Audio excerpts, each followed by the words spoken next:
말씀 제목은요, 우리 하나님을 신뢰하는 삶이라는 제목으로 같이 말씀을 나누겠습니다. 저희 성경에 읽어보면요, 다윗의 길이 이렇게 있어요. 그래서 믿음으로 살았던 사람들은 다윗의 길을 따랐다라고 이렇게 나와 있고요.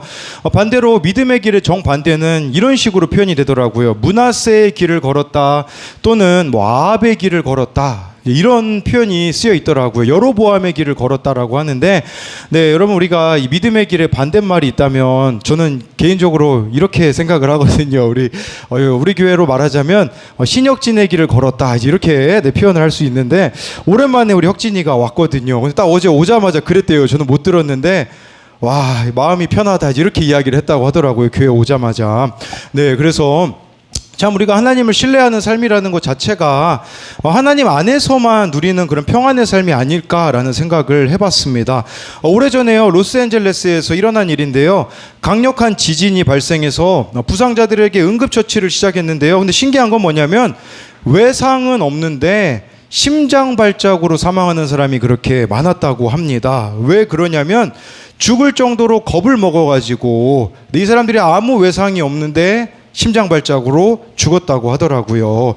여러분, 우리에게도요, 참 우리의 인생에 지진과 같이 갑작스럽게 충격을 일어나게 하는 스트레스, 근심, 적대감, 우울증이 일어난다라는 사실입니다. 그 이면에는 염려라는 게 있거든요. 저와 여러분들이 하나님을 신뢰함으로 어떻게 이 염려를 벗어날 수 있을지 같이 두 가지로 나눠보겠습니다. 첫 번째는요, 하나님을 신뢰하는 삶은 마음을 찢습니다. 우리 25절 말씀 같이 읽어보겠습니다. 시작. 그러므로 내가 무엇을 마실까? 몸을 위하여 무엇을 입을까? 염려하지 말라. 목숨이 음식보다 중하지 아니하며 몸이 의복보다 중하지 아니하냐. 예수님께서는요, 무엇을 먹을까? 무엇을 마실까? 무엇을 입을까? 염려하지 말라고 하셨습니다. 염려라는 것은요, 원래 이 원어로 보면요, 찢다, 분열하다라는 단어에서 왔습니다. 그것은 뭐냐면요, 내 마음이 찢어지는 거예요. 둘로 쪼개지는 겁니다. 그러다 보니까 내 마음이 둘로 찢어지면 어떻게 될까요? 두 마음이 되는 거죠. 두 마음이 염려를 낳는다라는 사실이에요. 우리가 한쪽으로는 하나님을 바라보고 한쪽으로는 세상을 바라보기 때문에 염려할 수밖에 없는 것이죠.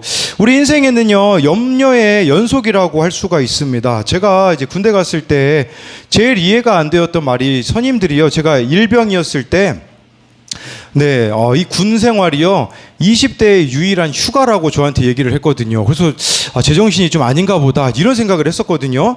근데 막상 군대에 나와 보니까 마음은 가장 편한 곳이 군대였더라고요. 나온 후부터 얼마나 염려할 일이 많은지 모릅니다. 돈이 많은 사람은요, 이 돈을 가지고 어떻게 더 쌓아둘까 염려합니다. 반대로요, 가난한 사람은요, 쌓을 것이 없어서 염려를 합니다.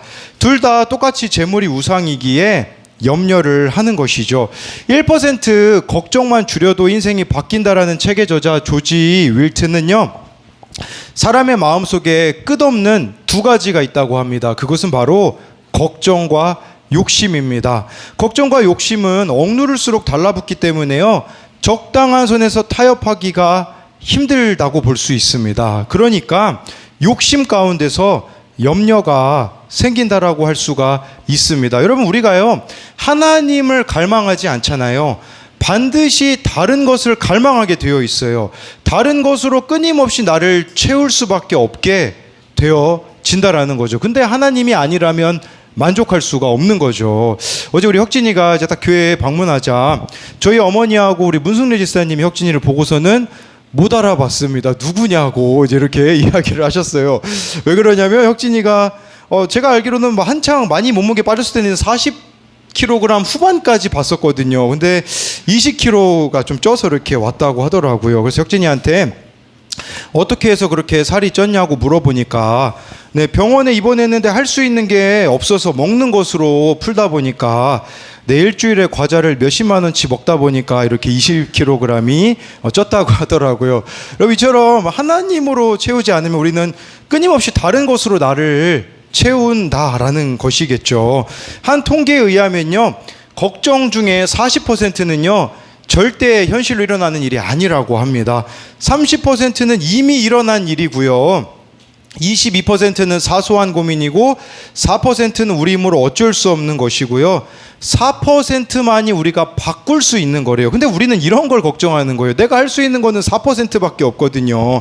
근데 우리는 그렇게 일어나지 않을 일들에 대해서 염려한다라고 볼 수가 있습니다. 그러면 좋아요. 여러분들이 어떻게 해야 염려하지 않을 수 있을까요? 우리 26절을 같이 읽어보겠습니다. 시작. 공중의 새를 보라. 심지도 않고 너희 하늘 아버지께서 기르시나니 너희는 이것들보다 귀하지 아니하냐. 염려가 사라지는 방법은요, 여기 나와 있어요. 너희 하늘 아버지께서 기르신다라는 것을 믿어야 된다라는 거예요. 하나님 아버지라는 거, 내가 하나님의 자녀라는 것을 안다면 염려는 사라질 수가 있다라는 거죠. 여러분, 하나님은요, 예수님은 예로 지금 공중의 새를 보라고 하셨어요. 예, 새는요 창고도 없어요. 그런데 뭐 새가 뭐 자기가 먹을 것을 뭐 뿌리지 않잖아요. 심지 않잖아요. 그런데도 하나님이 저 새를 먹이시는데 하물며 우리 인생을 왜 안 먹이시냐라는 거죠. 여러분, 제일 쓸데없는 걱정하는 사람이 누군지 아십니까? 예, 그 새 걱정하는 사람이에요. 제가 온양온천역에 가보니까요, 어느 이 노숙자 분이신데요, 그 비둘기들이 온양온천역 앞에 엄청 많거든요. 이게 엄청 걱정이 되시나 봐요. 제가 갈 때마다 보는데 꼭 뿌셔뿌셔를 사가지고요, 이렇게 다 뿌셔가지고, 예, 이렇게 막 두 봉지를 이렇게 집어 던지시더라고. 그러면 막 비둘기가 와가지고, 비둘기가 굶어 죽을까봐 걱정하시나 봐요. 삽교에 가시잖아요. 예, 거기 가보면요, 갈매기들이 엄청 많아요. 제일 어리석은 염려는 뭐냐면, 예, 그 갈매기들이 굶어 죽을까봐 새우깡을 사다가 먹이는 거거든요. 여러분, 그게 제일 바보 같은 거라고 볼 수 있겠죠. 뭘 이야기 드리고자 하는 거냐면요, 새도 하나님이 자연스럽게 먹이시는데 새보다 더 귀한 너희들을 내가 가만히 두겠느냐라고 하나님이 물으신다라는 것이에요. 여러분, 우리는요, 의지할 만한 것이 없으면 없을수록 하나님을 더 의지하게 되어요. 근데 우리는 어떻습니까? 좀 26절이 반대가 되는 경우가 많아요. 창고를 너무 많이 만들어 놔요. 내가 여기서 무슨 일이 생기면 이쪽으로 창고를 만들어 놓고 저쪽으로 창고를 만들어 놓으니 하나님을 의지할 일이 거의 없는 거죠. 그러다 보니까 하나님이 아버지가 아니라 아저씨가 되는 경우가 많아요. 하나님 아저씨, 이게 무슨 말이냐면요, 그냥 전심으로 하나님을 안 찾는 거예요. 네, 아버지와 여러분 아저씨의 차이는 아시잖아요. 물론 강예찬한테는 그렇게 큰 차이가 없는 것 같아요. 막 아무한테나 가가지고, 예찬이가 막 친한 척을 잘하잖아요. 그래서 우리 김병호 안수이사님이 쟤는 나중에 굶어 죽진 않겠다라고 이제 저런 애들이 잘 산다고 하시더라고요. 강한결을 보면 아버지와 아저씨 차이가 분명합니다. 네, 아저씨한테는요 부끄러워가지고요 숨어요. 어제도 막 그 1층에 권사님들 계시니까 막 주방 쪽으로 안 내려가려고 막 아빠가 앞장서라고 막 하면서 그렇거든요. 근데 저한테는 안 그러죠. 저한테는 이렇게 한결이가 참 편하게 대하는데, 진짜 내가 하나님이 나의 아버지인가, 내가 하나님의 자녀인가, 아니면 여러분 하나님의 여러분들 혹시 조카 아닙니까? 조카. 그러니까 하나님이 정말 나에게는 어떻게 보면 거리감이 있는 그런 분이시지 않냐라는 거예요. 마가다락방 임진영 목사님이 설교하신 내용 중에 그런 내용이 나오더라고요. 자기 친구가요, 예수님을 말씀을 읽다가 이제 믿게 되었대요. 이 친구는 어떤 친구냐? 그 여러분 옛날 드라마인데요, 그 올인이라는 드라마가 있었거든요. 그 이병헌 씨가, 뭐 이해하시는 분들은 좀 오래되신 분들이에요. 저도 기억이 나거든요. 막 송혜교와 이병헌이 나왔던 뭐 그런 드라마인데요, 이병헌 씨가 막 카지노 거기 그런 내용에 나오거든요. 막 딜러 막 이런 걸로 나오거든요. 거기에 완전 꽂혀가지고 이 목사님 친구가요, 연습을 해서 카지노 딜러로 그쪽에서 이제 알아주는, 또 카지노 하면 정선이 가장 유명하잖아요. 거기서 카지노 딜러가 되었고요. 또 노래를 좋아해가지고 사내방송 DJ로 일을 했다고 해요. 그러던 중에 예수님을 만난 거예요, 이분이. 그런데 예전처럼 살아갈 수가 없는 거예요. 이제 또 신청곡을 받는 거죠. DJ니까요. 그 카지노 그곳에 노래를 틀어줘야 되잖아요. 올라오는 곡들을 보니까 이게 다 아니다 싶은 거예요. 예수님을 믿게 되니까 분별력이 생긴 거죠.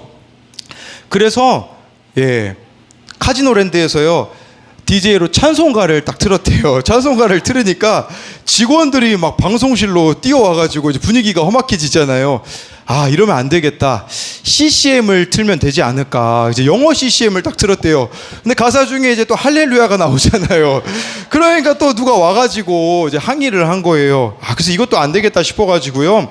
다음 날에는요, 그 찬양 경음악을 틀었다고 해요. 그 가사 안 나오는 그냥 반주곡 있잖아요. 그랬더니 막 직원들이 은혜를 받기 시작하더래요. 막 도박하러 온 사람들도 막 마음이 따뜻해서 도박이 참 잘 된다고 했다고 하더라고요. 예. 근데요, 이 친구가요, 그런 이야기를 해요. 아, 더 이상 이 강원도 카지노랜드에 있을 수 없다고. 여기 있으면 죄에 쩔어서 죽을 것 같다고. 왜냐면 너무나 예쁜 사람들이 오고 음란이 오고 어마어마한 돈들이 오기에 죄를 짓다가 죽을 것 같다라고 해서요, 그 길로 관두어 버렸다고 합니다. 그걸 관두고 어디로 가나 했더니 동사무소 직원으로 취직했다고 해요. 장애인 복지과로 갔는데 그 카지노 딜러 할 때 받았던 돈의 4분의 1밖에 안 되는 돈이었지만 그 적은 돈을 받는데도 이렇게 이야기했대요. 나는 말이야, 주님께서 이 지적장애인을 위해 보낸 선교사라고 생각해. 평생 장애인들을 섬긴다고 하면서 그 길을 걸어갔다라고 합니다. 근데 원래 이 친구가 이런 친구가 아니었다라고 하더라고요. 예수님을 만나니 이렇게 되는 거죠. 어떻게 더 많은 돈을 주던 곳을 나올 수가 있겠습니까? 그 비결은요, 염려가 사라졌기 때문이에요. 하나님이 나를 먹이시고 입히신다라는 것이 믿어지니까 이렇게 할 수가 있었다라는 것을 말씀을 드리는 거죠. 저와 여러분들이 하나님을 아버지라고 고백한다면 염려라는 것은 아까 마음을 찢는다는 게 둘로 나뉘어진다라는 말이잖아요. 그런 의미가 아니라 저와 여러분들은 마음을 찢으셔야 돼요. 그 마음을 찢는다라는 것은 회개를 말하는 것입니다. 하나님의 말씀 앞에 내 마음을 찢고 기도로 마음을 찢고 나아간다면 내 안에 있는 염려는 사라지게 된다는 사실이에요. 어느 목사님이 이런 이야기를 하시더라고요. 염려가 많으면 많을수록 믿음이 자랄 수 있는 절호의 기회를 가진대요. 왜냐하면 주님께 그만큼 가져갈 게 많기 때문이거든요. 여러분, 염려와 기도는 동시에 할 수 없다고 합니다. 염려를 하든지 기도를 하든지예요. 문제가 나를 향할 때는 염려가 되지만 주님을 향한다면요, 그 염려는 기도가 될 수 있다는 사실입니다. 그래서 이것에 대한 적용 질문은요, 나에게는 어떠한 염려가 있습니까? 그 염려의 이면에 숨겨진 나의 욕심은 무엇입니까? 하나님을 정말 아버지라고 생각하십니까? 아저씨쯤 생각하며 하나님의 자녀가 아닌 조카로 애매한 삶을 살고 있지는 않습니까? 두 번째로요, 하나님을 신뢰하는 삶은요, 먼저 그의 나라와 그의 의를 구합니다. 우리 33절, 34절을 같이 읽도록 하겠습니다. 시작. 그런즉 너희는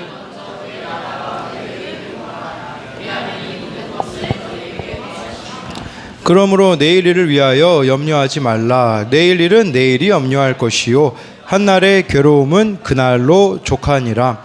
네, 저와 여러분들이 구해야 할 것은 하나님의 나라와 하나님의 의라는 것이에요. 쉽게 말하면요, 하나님의 나라라는 게 무슨 말이겠습니까? 하나님의 주권을 인정하며 하나님의 다스림을 받는 삶을 살아가라는 것입니다.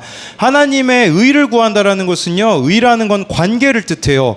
저와 여러분들이 하나님과의 관계를 최우선순위로 두고 살아가야 된다라는 것이에요. 우리가 생각해 보아야 될 게 있어요. 여러분, 이 땅에서 사는 게 길까요? 죽어 있을 기간이 길까요? 죽어 있을 기간이 훨씬 더 깁니다. 죽고 나서의 삶이 더 길다라는 것을 아셔야 돼요. 이 세상에서의 삶이 전부라면 여러분들은 맘대로 사셔도 돼요. 그런데 더 긴 영원한 삶이 우리를 기다리고 있다라는 것이겠죠. 어느 선교사님이요, 갑자기 뇌출혈로 쓰러져 가지고 사망 판정을 받았다고 해요. 의사들이 사망 판정을 냈기에 사망 일시를 적고 입관이 되어 장례를 치르려고 하고 있을 때였다고 해요. 그때 이분은 영이 주님 앞에 가게 되었다고 합니다. 앞에 주님이 서 계셔서 열심히 달려가 가지고요, 예수님한테 이렇게 이야기했대요. 예수님, 저 아무개 선교사입니다. 주님이 아무 반응이 없으신 거예요. 그래서 이렇게 이야기했대요. 주님, 제가 학교도 세웠고요, 세례도 베풀었던 선교사입니다. 그랬더니 예수님이 딱 한 말씀 하셨다고 해요. 너는 나의 신부로 살아왔니? 라고 물으셨다고 해요. 성경에서는요, 예수님과 우리와의 관계를 신랑과 신부의 관계로 묘사하거든요. 너 진짜 내가 너의 인생의 신랑이 맞았니? 라고 물으신 거죠. 그 음성을 해주시는 순간에요, 몸이 얼면서 필름같이 자신이 살던 세월이 지나갔다고 해요. 고개가 떨궈지면서 나는 목사로 선교사로 살았지만 단 한 번도 주님을 위해 산 적이 없었구나. 이제 내가 갈 곳은 지옥이구나가 단번에 알게 되었다고 해요. 여러분, 주님 앞에 서잖아요. 우리가 어디로 가게 될지 스스로 알게 된다고 해요. 그래서 이렇게 주님이 이야기해 주셨다고 합니다. 너는 다시 내려가라. 너는 내가 너에게 시킨 일들을 하다가 나에게 와라. 입관을 했는데 관이 열린 거예요. 죽었다가 다시 살아났다고 하더라고요. 그분이 깨어나자마자요, 사람들에게 이렇게 이야기했다고 합니다. 당신들 예수님 똑바로 믿어야 합니다. 이분이요, 무엇에 홀린 사람처럼 있는 돈을 가지고요 어딜 가더랍니다. 가보니까 판촉물 만드는 곳에 가서 전도지를 만들었다고 해요. 그래서 그 전도지를 가지고 우리나라 대형교회 앞에 찾아갔다고 해요. 현수막을 걸고 주일 아침마다 그 예배당으로 들어가는 수많은 인파들을 향해 예수님 잘 믿으라고, 천국과 지옥이 있다라고 했다고 합니다. 그런데 단 한 사람도 전도지를 받지 않더랍니다. 한 영혼을 위해서 전도하지만 거기에서 충격을 받았다고 합니다. 아무리 외쳐도 되지 않는구나를 깨닫고 이제는 맡겨주신 영혼들을 잘 키우는 그런 아름다운 신부로서의 삶을 살게 되셨다는 그런 고백을 들었습니다.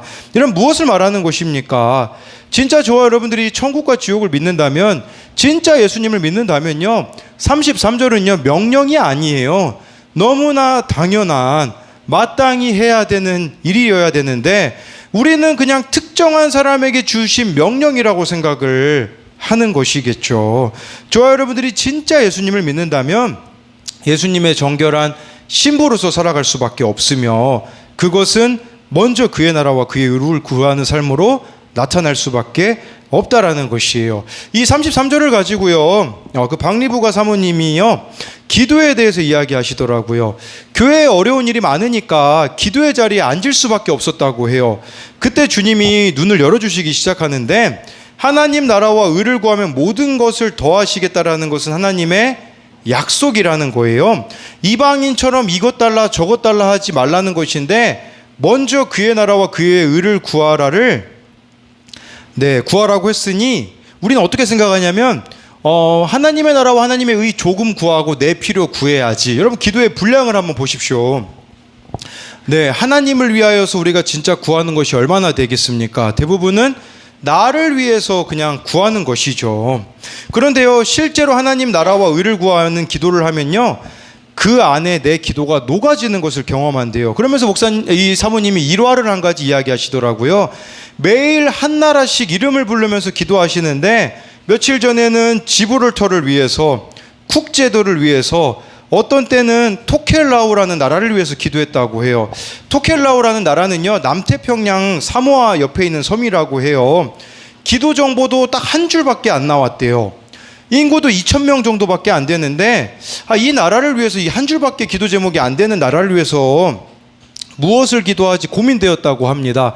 그날이 12시, 새벽 2시까지 그 나라를 위해서 기도하는 날이었는데 12시에 집에 가서 자고 싶었다고 해요. 그런데 하필이면 그날 기도 인도하는 한 사람, 또 한 사람, 이렇게 딱 두 사람이 남아서 자기마저 가서 자버리면 이 두 사람이 마음이 힘들까봐 알량한 사모의 책임감 때문에 남아서 기도를 했다고 해요. 기도를 시작하는데요, 갑자기 눈물이 났대요. 왜 눈물이 났냐면 이런 질문이 마음에 생겼다고 해요. 하나님은 도대체 어떤 분이시냐? 라는 생각이 들었대요. 평생 그동안 처음 들어봤고 가볼 일 없는 이 토켈라우라는 나라를 열심히 기도하는 내가 아닌데, 이렇게 기도하기 싫은 나를 통해 그 땅을 위해 기도하게 하시고 거기에 살고 있는 어떤 사람에게 내 기도가 닿게 하는 하나님은 어떤 분이실까라는 마음이 쏟아져서 그날 정말 많이 울었다라고 합니다. 이렇게 기억 못하는 어느 한 사람을 위해 하나님의 관심이 지극하다면 사모님이 이런 생각이 든 거예요. 하물며 나를 향한 하나님의 사랑을 내가 의심할 수 있을까?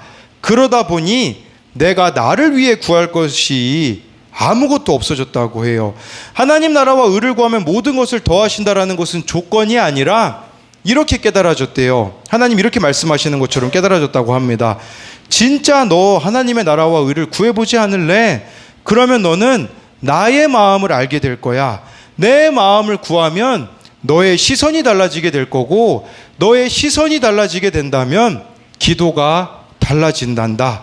그렇게 우리를 초대하신다라는 사실입니다. 먼저 그의 나라와 그의 의를 구하면 여러분 형통, 평탄이 기다리고 있을까요?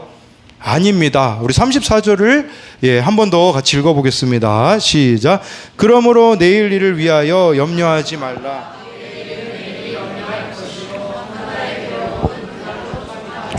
네, 이 말씀에 보면요, 한날의 괴로움은 존재한다는 사실이에요. 여러분, 우리가 믿음대로 살아가도요, 한날의 괴로움은 있습니다. 근데 이 괴로움이요, 한 날이기 때문에 우리 생각에는 너무 길게 보일 수 있어요. 그러나 여러분들이 그 고난을 통과할 날이 올 거거든요. 그때는 한날의 괴로움이었구나라고 깨닫는 순간이 온다라는 것이에요. 이때 저와 여러분들이 참 믿음의 눈을 여셔야 한다라는 것이에요. 이때 저와 여러분들이 해야 되는 것은 이 한날의 괴로움을요, 다른 방법으로 통과하지 마시고 먼저 그의 나라와 그의 의를 구한다라는 게 무슨 말이겠습니까? 하나님 앞에 잠잠히 머무는 거예요. 이 괴로움이 지날 때까지 주님 잡은 손을 놓치지 않는 것이에요. 출애굽기에 보면요, 하나님이 모세를 시내산으로 부르시거든요. 네, 그랬을 때 우리 출애굽기 24장 12절 말씀 좀 같이 읽어보겠습니다. 시작. 여호와께서 모세에게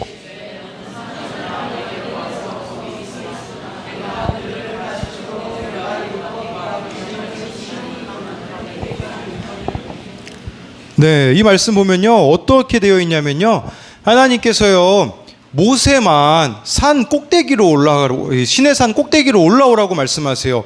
그 밑에는 70인 장로가 있고 그 밑에는 이스라엘 백성들이 있거든요.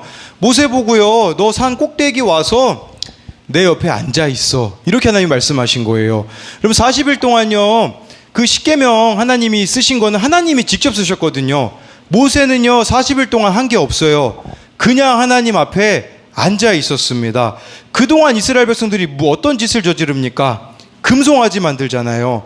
내려갔을 때 금송아지 만드는 그들을 향해서 돌판을 모세가 집어던지고, 그리고서 하나님이 그렇게 이야기하시잖아요. 이스라엘 백성들 내가 다 진멸하겠다. 모세야, 너 나랑 새롭게 시작하자. 모세가 어떻게 이야기한 줄 아십니까? 하나님, 제 이름을 생명책에서 지워주세요. 이 백성들 하나님이 용서하지 않으면 제가 지옥 갈게요 라고 말할 수 있는 비결이 어디 있었을까요? 저는 이 구절에 있었다라고 생각을 해요. 40일 동안 하나님 앞에 앉아 있다 보니까요, 모세가 알게 된 게 있는 거예요. 뭘 알게 되었을까요? 하나님 마음을 알게 된 거예요. 우리도요, 인생을 살아가다 보면 한날의 괴로움이 있어요. 나를 너무 힘들게 하는 문제들이 있을 수 있어요. 그때 저와 여러분들이 이 말씀을 좀 기억하셨으면 좋겠어요. 너는 산에 올라 내게 와서 거기 있으라 라는 것은 우리들에게 무슨 말씀이겠습니까? 너무 힘드니 성전에 와서 앉아 있어 봐. 말씀이 안 들리니 그래도 말씀 앞에 앉아 있어 봐. 기도가 안 되어지니 그냥 나 생각하고 거기 잠잠히 한번 앉아 있어 봐. 그럴 때에 하나님께서 저와 여러분들을 다시 일으켜 주신다라는 사실이에요. 저에게 있어서도 이 한날에 괴로움이 있다면 무엇이 있겠습니까? 지난주에 있었던 일이죠. 저로 인하여서 이제 교회를 떠나다고 말했던 그 청년이 저에게는 한날의 괴로움이었어요. 근데 그것으로 인하여서 저는 돌이키게 되었습니다. 그래서 내가 진짜 문제가 있는 사람이구나 다시금 깨달으면서 25살에 처음 사역하던 마음으로 돌아가게 되었어요. 주님을 향한 첫사랑이 회복이 되어지더라고요. 그러면서 이제 해석이 되었던 게 뭐냐면, 코로나 때 아이들이 떠나서 망한 게 아니라 그들을 찾아가지 않는 게 진짜 망한 거라는 것을 보게 되더라고요. 그래서 이번 주에는 많은 교회를 떠난 아이들에게, 그리고 교회에 함께하는 아이들의 소중함을 알게 되어서 하루에 1명 이상은 연락하고 만났습니다. 지난 수요 예배 후에 우리 혁진이한테 전화하게 되고, 서울에서 지낸 혁진이가 마침 아산에 내려오는 주여서 어제 만나게 되었는데, 이제 카페에서 이야기하는데 저한테 그러더라고요. 목사님에게 연락이 올 쯤이 되었다고 생각했어요. 그런데 연락이 왔어요 라고 말하는데, 찔리더라고요. 뭐가 찔렸냐면, 내가 그동안 찾지 않고 있었었구나. 연락하지 않은 제가 문제라는 생각이 들더라고요. 아까 우리 사진이 지나갔는데 새벽 4시에 우리 혁진이가 저한테 카톡 보낸 사진이거든요. 새벽 4시에 저한테 보낸 사진인데, 이 혁진이가요, 우리 고등학생 때 사진이에요. 그때 우리 교회 청소년부였는데, 저기 보면 뭐 거의 다 있어요. 우리 저기 주은이도 있고. 그런데 이 사진을 저한테 이제 새벽에 보내줬더라고요. 뭐 혁진이는 과거가 기억이 나서 보낸 것일 수 있지만 저에게는 이렇게 다가오더라고요. 어떻게 다가오냐면요, 여러분 혹시 드래곤볼이라는 만화를 보셨습니까? 물론 이게 성경적이진 않아요. 그런데 예로 드는 거예요. 드래곤볼 용부터가 성경적이지 않죠. 그런데 드래곤볼은요, 저도 유일하게 기억이 나는 게 뭐냐면 구슬을 7개를 모아야 뭔가 되거든요. 저에게는 이 사진이 그렇게 다가오더라고요. 쟤네들 다 모아와 주세요. 이렇게 다가오더라고요. 그러니까 한진기 왜 이렇게 좋아해요? 좋아요. 그런데 이 아이들 다시 다 찾아가 주세요. 돌아오도록 해주세요라는 좀 그런 메시지로 들리더라고요. 근데 오늘 이 말씀을 제가 묵상하면서 제일 부끄러웠던 것은 뭐냐면, 제가 하나님께 전심이 아니었다라는 사실을 발견하게 되더라고요. 여러분, 우리가 하나님께 진심일 수는 있어요. 근데 전심이라는 것은 다른 건데, 진심과 전심의 차이 아주 쉽게 설명드리면, 제가 어떻게 설명드릴까 생각해 봤거든요. 어제 있었던 일이에요. 제가 한동안 이제 그 토요일마다 7시에 뛰는 게 있다가 이제 안 나가고 있다가 이제 다시 한진규랑 시작했거든요. 한진규랑 아침 7시에 이제 신정호수를 딱 뛰러 갔는데, 우리 마침 갈근철 지사님하고 친구분이 이렇게 계셔서 이제 넷이서 뛰었거든요. 두 분이서 앞에서 뛰고 저랑 진규는 뒤에서 뛰는데, 두 분이 너무 빠르게 뛰시더라고요. 달리기가. 저희는 빨리 뛰어봤자 한 6분 30초에 이제 1km에 6분 30초를 이렇게 뛰거든요. 근데 두 분을 막 따라가는데 4분 50초를 막 뛰시더라고요. 그래서 이런 생각이 들었거든요. 이분들은 우리가 없을 때 뛰어가지고 실력이 장난이 아니구나. 이제 그런 생각이 들었거든요. 근데 반쯤 가다가 걸어가시더라고요. 그러니까 어떻게 된 거냐면, 저희가 뒤에서 따라오니까 자기도 모르게 빨리 뛰신 거예요. 그래가지고 너무 빨리 뛰어가지고 우리 다 저희들이 오버페이스 돼가지고 듣고 막 한진기도 힘들고 저도 힘들고 갈그철 지사님도 힘들고 모두가 다 힘든 시간을 보냈어요. 이게 진심인 거예요. 마치 짧은 거리를 전속력으로 뛰는 것 같은 신앙생활이 진심인 거죠. 전심은 어떤 걸까요? 전심이라는 것은요, 끝까지 가는 거예요. 오늘 큐티 말씀에 나왔잖아요. 백발은 영화로운 면류관이라는 거. 흰머리가 영화로운 면류관이에요. 그 이유가 무엇이냐면, 나이가 든 사람을 백발이라고 하잖아요. 나이가 들었는데도 여전히 하나님이 원하시는 길로만 걸어가고 있는 사람, 그게 전심이더라고요. 진심은 짧은 순간 그냥 하나님을 위해서 이것도 하고 저것도 하다가 다 내려놔 버린 상태라면, 전심은요, 하나님을 향한 마음이 변함없이 믿음의 경주를 하고 있는 상태라고 볼 수가 있는 것이죠.